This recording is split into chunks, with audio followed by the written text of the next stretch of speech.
डोसा आप सभी को 20 से 25 मिनट में खाने के लिए हाथ में मिलेगा तो यकीन करेंगे आप सब। तो सुना आप सब ने आवाज़, ये क्रिस्पी डोसा मात्र 20 से 25 मिनट में खाने के लिए आप सभी को रेडी मिलेगा। तो इस तरीके का क्रिस्पी डोसा कैसे बनाते हैं, तो चलिए फिर आज की रेसिपी शुरू करते हैं। हेलो गाइस, नमस्कार, स्वागत है आप सभी का ससीस तड़का किचन में। आज हम आटे और सूजी से क्रिस्पी डोसा बना करके तैयार कर रहे हैं। तो चलिए फिर देर किस बात की, रेसिपी शुरू करती हैं। एक कटोरी या कोई कप सेट कर लीजिए, उसी से सभी चीज़ें हमें नाप करके लेनी है। तो यहाँ पर मैंने एक कटोरी सेट कर लिया है। इसी कटोरी का मैं 1.5 कटोरी नाप करके सूजी लूँगी। एक कटोरी ले लिया है तो इसे ग्राइंडर जार में डाल देती हूँ।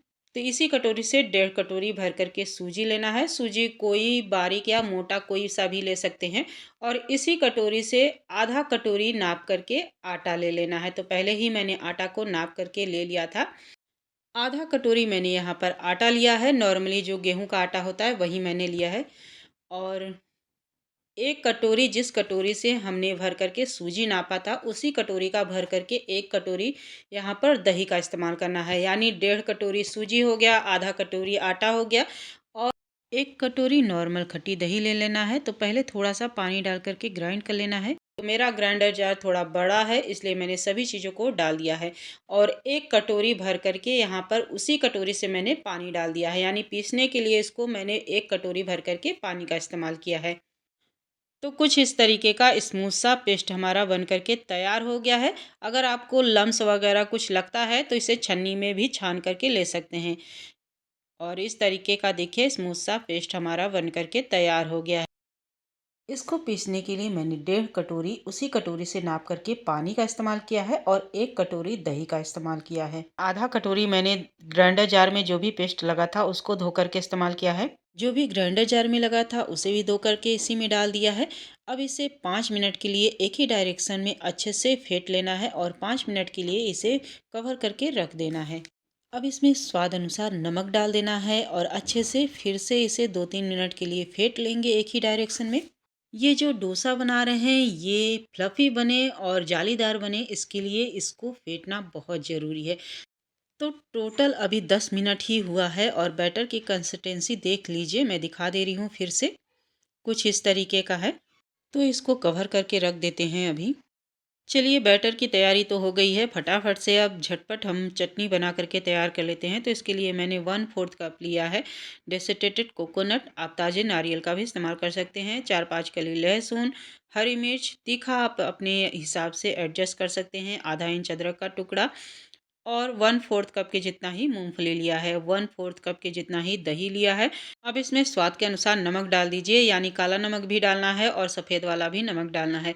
नमक डाल करके पानी डाल देना है आधा कप और डाल करके इसका स्मूथ सा पेस्ट बना करके तैयार कर लेना है। तो चटनी यहाँ पर मेरी बन करके तैयार हो गई है। अब फटाफट से इसमें तड़का लगा लेते हैं। तो गैस पर मैंने एक पैन रख दिया है, उसमें आधा छोटा चम्मच डाल दिया है ऑयल। जैसे ही तेल गरम हो गया है तो आधा चम्मच डाल दिया है जीरा, आधा चम्मच राई और एक सूखी लाल मिर्च को तोड़ करके डाल दिया है। 2 पिंच के जितना हींग, 2-4 मैंने यहाँ पर सूखे करी पत्ते डाल दिए हैं और तड़का हो गया है तैयार। इसे चटनी पर लगा लेते हैं और लीजिए चटनी मेरी बन करके तैयार हो गई है। डोसे के साथ खाने के लिए मज़ेदार नारियल की चटनी बन करके तैयार हो गई है। तो इसे साइड में रखते हैं। चलिए फटाफट से फिलिंग की भी तैयारी कर लेते हैं। यानी हम डोसे के लिए फिलिंग बना करके तैयार कर रहे हैं। तो 8 बॉयल आलू लिया है और एक प्याज को बारीक काट करके लिया है। तो गैस पर पैन रख दिया है, 1 चम्मच तेल डालना है। तेल जैसे ही गर्म हो गया है तो 1 चम्मच जीरा, 1 चम्मच राई और 3-4 पिंच हींग डाल देना है और कुछ सूखे करी लीफ डाल दिया है। उसके बाद बारीक कटा हुआ हरी मिर्च, बारीक कटा हुआ अदरक और बारीक कटा हुआ प्याज डाल दिया है।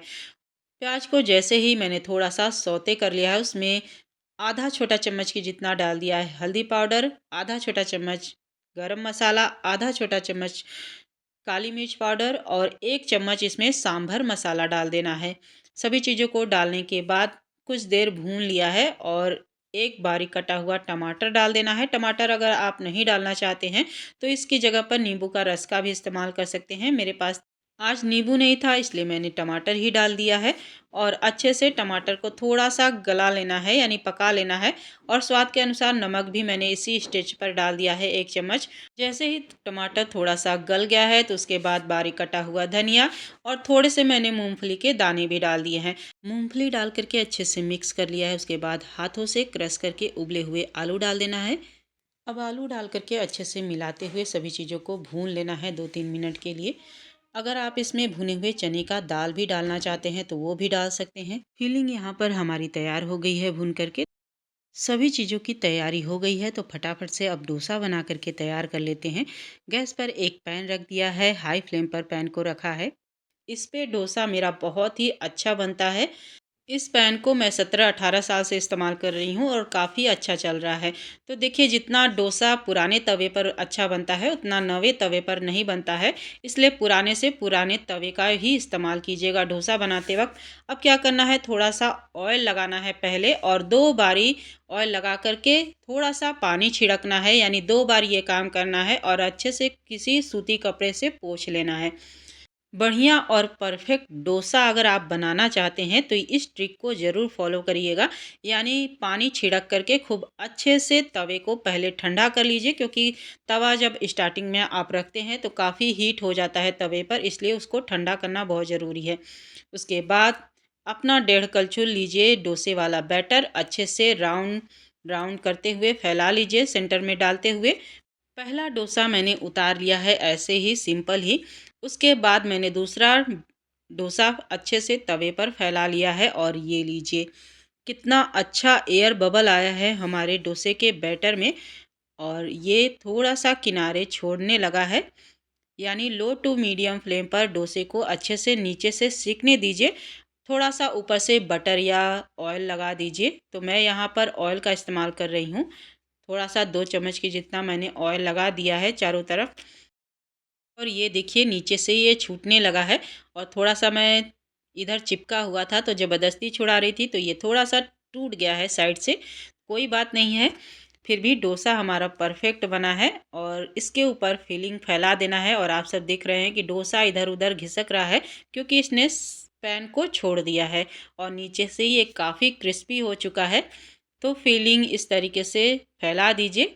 अगर आप प्याज लहसुन नहीं खाते हैं, स्किप कर सकते हैं। बिना प्याज लहसुन के भी डोसा बहुत ही अच्छा लगता है। अगर प्याज डाल देंगे तो और भी स्वादिष्ट बन जाता है। बिल्कुल होटल और ढाबे स्टाइल में डोसा हमारा बन कर के तैयार होता है इस तरीके से ऊपर से प्याज डालने पर। तो लीजिए, मोड़ लीजिए दोनों साइड से और आप सब देख रहे हैं कितना अच्छा और क्रिस्पी डोसा बन कर के तैयार हुआ है। इतना क्रिस्पी है कि ये टूट जा रहा है मोड़ने पर। ये कितना क्रिस्पी बना है एक बार मैं आवाज़ भी सुना देती हूँ आप सभी को। तो देखा आप सबने कितना क्रिस्पी डोसा बन कर के तैयार हो गया है। वापस से सेम मेथड से हमें डोसा फैला कर के तवे पर तैयार कर लेना है। जब भी आप डोसा बनाते हैं तो तवे को थोड़ा सा घुमा करके डोसा को सेकिए, बहुत अच्छा क्रिस्पी बनता है।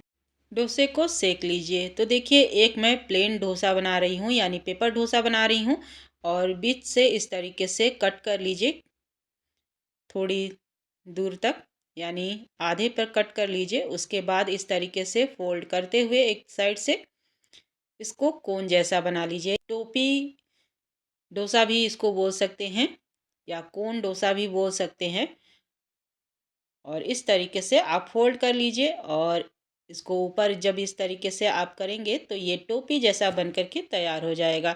तो प्लेन डोसा अगर बना कर के खाना चाहते हैं तो इस तरीके से बना लीजिए और अगर फिलिंग वाला डोसा आप खाना चाहते हैं तो इस तरीके से बना लीजिए। सांभर की रेसिपी मैंने अपने चैनल पर दी हुई है, इसीलिए आज की वीडियो में मैंने सांभर की रेसिपी आप सभी के साथ शेयर नहीं किया है। तो लीजिए आटे और सूजी से बनने वाला डोसा मेरा बन कर के तैयार है खाने के लिए। 20 मिनट में डोसे की थाली बन कर के तैयार है। आज की ये न्यू रेसिपी कैसा लगा कमेंट करके ज़रूर बताइएगा और पसंद आया हो तो लाइक ज़रूर कर दीजिएगा। मिलते हैं फिर एक नई रेसिपी के साथ, तब तक के लिए bye bye and take care.